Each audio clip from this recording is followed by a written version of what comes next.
तो बकरी के जैसे कि खुर नीचे से फटते हैं, सड़ते हैं, सींगे कच्ची हो जाती हैं, टेढ़ी हो जाती हैं या टूट जाती हैं या खुरदरी टाइप की फटी फटी सी हो जाती हैं, और बाल भी ज़्यादा झड़ने लगते हैं, या एक बार क्रॉस करवा दो रुकती नहीं है, बार बार क्रॉस होना पड़ता है उसको बकरी को, फिर भी वो कंसीव नहीं कर पाती है, या हीट पे टाइम पे नहीं आती है, या बहुत समय से हीट में ही नहीं आ रही है। ऐसा भी होता है कि बकरी खाती बहुत ज़्यादा है या बकरे हों खाते बहुत ज़्यादा है, लेकिन उनकी सेहत बिल्कुल भी नहीं बनती है, या डिलीवरी के लास्ट मंथ होता है लेकिन बकरी के पीछे से पैर मुड़ने लगते हैं, हड्डियां भी कमज़ोर होने लगती हैं, या ऐसा हो सकता है कि अगले पैर घुटने दोनों मुड़ जाएं और घुटनों के बल जानवर चलने लगता है। इसके ऊपर मेरा शॉर्ट वीडियो आ चुका था जिसपे मैंने आपको बताया। तो इसी से रिलेटेड मैं आज सारी जानकारी दूंगा कि अगर आपके कहीं बकरी के नीचे से खुर तो नहीं सड़ रहे, किस तरह से, तो किस तरह से मतलब क्या है वो दवाई मैं आपको बाद में दिखाऊंगा। जैसे बकरी के खुर होते हैं और ये खुर सड़ के मतलब देख सकते हैं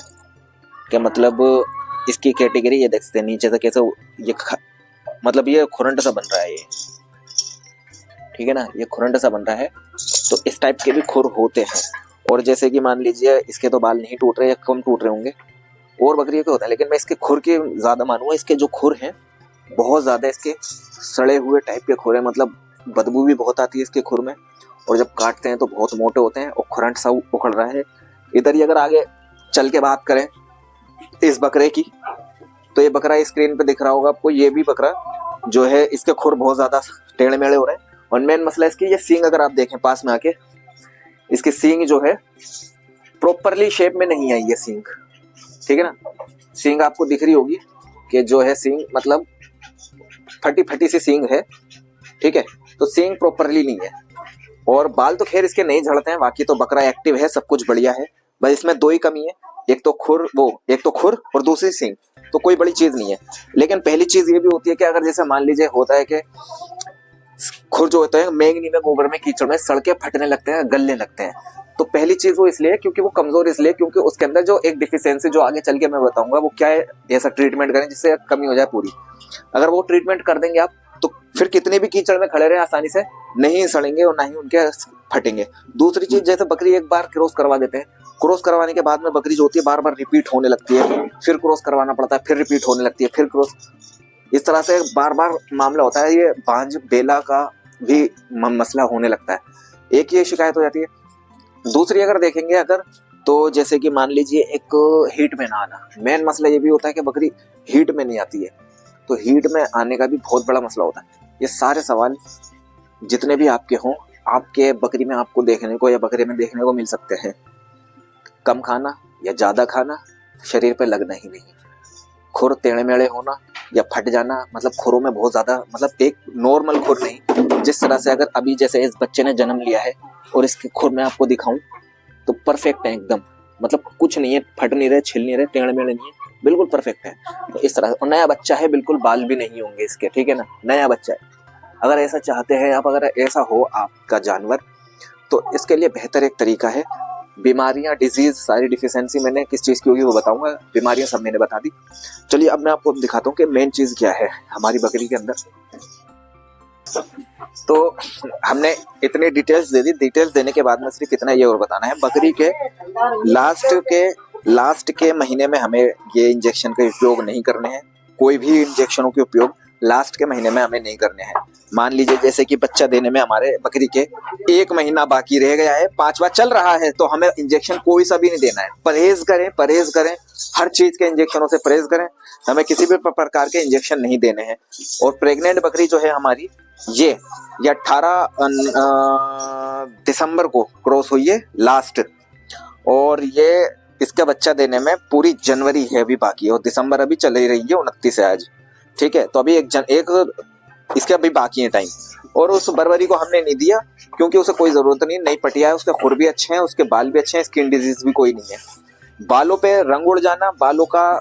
गंजा हो जाना शरीर पे से, और वहां पे चित्तेदार दाने आना या रंग बिरंगे मतलब शरीर हो जाना, कलर उड़ जाना, बाल झड़ना, ये सब मैग्नीशियम, कॉपर, सेलेनियम की इसकी कमी होती है। तो इंजेक्शन का इस्तेमाल डॉक्टर की देखरेख में करवाएं, वो ही करे तो वो बेहतर है, लास्ट के स्टेज में हमें नहीं करना। एक पहचान और बता दूं, बकरे के अगर पूंछ पे से बाल उड़ रहे हों, जैसे कि देख सकते हैं इस प्रकार से, देख लिया आपने कैसे गंजी सी इसकी पूंछ हो रही है, तो ये पहचान होती है कॉपर की डिफिशियंसी की वजह से। देखिए एग्रेसिव है हमारा बकरा, ठीक है जी, सब कुछ मामला है, लेकिन कॉपर की डिफिशियंसी से गंजी पूंछ हो रही है इसकी, ये पहचान के कॉपर की इसे डिफिशियंसी हो रही है, ठीक है जी। ये देखिए गंजी हो गई है इसकी पूंछ पीछे से, ये कॉपर की डिफिशियंसी है। और अगर हम किसी और की देखें तो क्या इसकी होगी पंजाबन की हमारी? नहीं जी, इसे ज्यादा नहीं है, बाकी की नॉर्मल है, ठीक है। इसकी देखें, नहीं ये भी नॉर्मल है, सिर्फ उस बकरे के बाल जड़ने आने को हाई डिफिशियंसी है, तो इसको हमने हेवी डोज में तो नहीं कहूंगा मैं, लेकिन हमने इंजेक्ट कर दिया उसको भी, तो हमने सबको ट्रीट किया है, ठीक है। तो आज की वीडियो में यही था, सावधानी बरतनी इस चीज की, लास्ट का 1 महीना चल रहा हो तो ये इंजेक्शन हमें नहीं इस्तेमाल में लेना है, ठीक है जी। जो होती है ये सारी डिजीज जो होती है कॉपर की कमी से होती है, तो पहली चीज हम इंट्रोड्यूस करवाएंगे एक कोरोनाइन का एक इंजेक्शन है, ये 3 ml का आता है, और जानवरों में लगता है, लेकिन हम बकरों की बात करेंगे। तो बकरे के अंदर ये 0.5 ml नॉर्मल इतने वजन के हो गए, ठीक है ना, ये इतनी बड़ी बकरी हो गई, इतनी बड़ी बकरी में 0.5 ml। अब अगर बात करेंगे कि इतना बड़ा अगर बकरा होगा हमारा, तो इतने बड़े बकरे में ज्यादा से ज्यादा हम 1 ml में थोड़ा सा कम लगा सकते हैं। ये लगने का तरीका जो होता है, ये बीचम बीच की खाल पकड़ के खाल में सब कट लगाया जाता है, ये कोरोनाइन का इंजेक्शन, ठीक है ना। एक तो ये इंजेक्शन हो गया, इसके अंदर कॉपर है, ठीक है ना, ग्लिसरीन है, और बस यही है इसके अंदर 2 चीजें। अगर बाई चांस बकरे की इमरजेंसी में खुर पीछे के मुड़ने लगे, हड्डियां टेढ़ी होने लगे, उसमें कॉपर का मेन रोल होता है, या घुटनों के बल जानवर बैठ जाता है, वो अचानक से वो खड़ा नहीं हो पाता है, कॉपर का मेन रोल होता है, बहुत एक ही शॉट में काम हो जाएगा। बालों का ज्यादा टूटना है, जितने भी डिजीज बताएंगे काम करेगा। लेकिन दूसरी जगह पे अगर इंट्रोड्यूस करवाएं स्टीम बेड, ठीक है ना, मैं दोनों का इंजेक्शन का फोटो दिखा दूं, ठीक है, एक है स्टीम बेड और एक है कोरोनाइन, ठीक है। स्टीम बेड का ये है कि इसके अंदर जो भी हम चीजें देखेंगे वो बहुत शानदार हैं, जैसे कि मान लीजिए जिंक, मैग्नीशियम, सेलेनियम और कॉपर, ये बहुत ही मतलब इसके अंदर बेहतरीन है।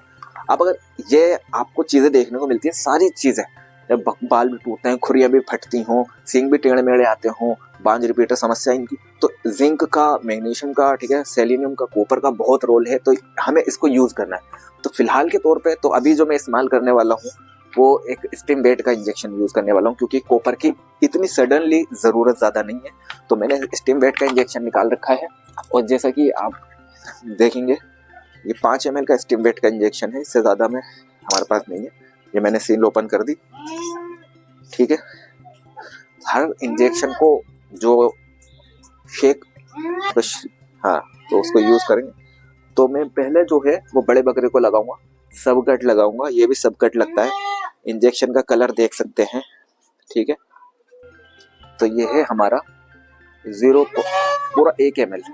और ये सब कट लगेगा, और कलर बिल्कुल डिफरेंट है। इसको लगने के बाद जो है ये होता है कि बकरे के हमारे बाल टूटना, खुर टेढ़े मेढ़े होना, सींग जैसा भी हो रहा है अब तो वो निकल गया, लेकिन जब नेक्स्ट सींग जो उसका निकलेगा कटने के बाद में अच्छा निकलेगा, शाइनिंग होगी, खाएगा पिएगा जो शरीर पे लगेगा, और आने वाला उसका थोड़ा फ्यूचर बेहतर होगा, क्योंकि इसके अंदर कॉपर है, मैग्नीशियम